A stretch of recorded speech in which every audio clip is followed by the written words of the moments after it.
because they're not registered. Is there any other Republican who has your views on this?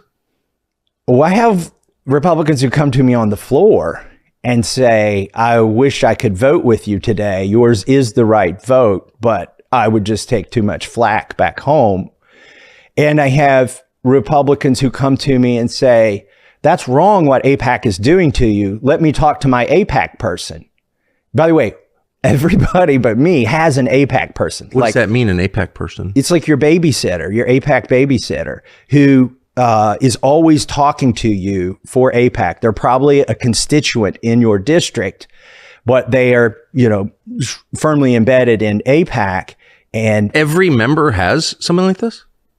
I don't know how it works on the Democrat side, but that's how it works on the Republican side.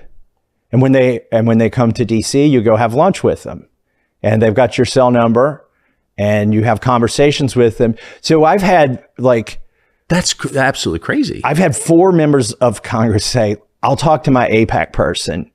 And it's literally what we call them, my AIPAC guy. I'll talk to my AIPAC guy and see if I can get him to, dial those ads back. Why have I never heard this before? It doesn't benefit anybody. Why would they want to tell their constituents that they've basically got a buddy system with somebody who's representing a foreign country? It doesn't benefit the congressman for people to know that, so they're not going to tell you that. Have you seen any other country do anything like this? Like no. Russia obviously determines the outcome of our elections. We keep hearing that. Does anyone have a Putin guy that they talk to?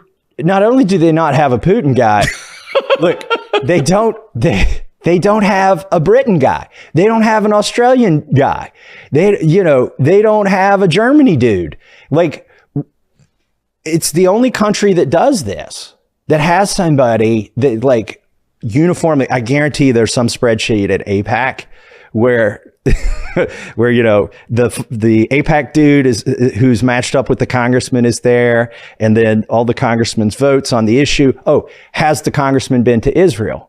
They pay for trips for congressmen and their spouses to go to Israel. I'm not the only Republican who hasn't taken the AIPAC trip to Israel, but I'm probably one of a dozen that hasn't taken that trip, and the other ones just haven't got around to it. What's the trip like? Do you know? It's kind of like, I think, vacation-y. You go see the wall, you go see the sites, things like that. I must say, it's such a great country. Jerusalem especially is just such a wonderful place that's got to have a big effect. You go swim in the Dead Sea. Yeah, I've done that. Yeah. Not on an AIPAC trip, but right. I would recommend it to anyone. Are you sure it wasn't an AIPAC trip? I paid for it myself. No, it's just funny. I am a legit lover of Israel, of the place Israel. Right. I like the people, and I love the food, and the whole thing is so great. Look, but that's distinct from the government of Israel, which is just a foreign government. My sense is the people are very entrepreneurial. Totally. They're publicly minded. They care about their country.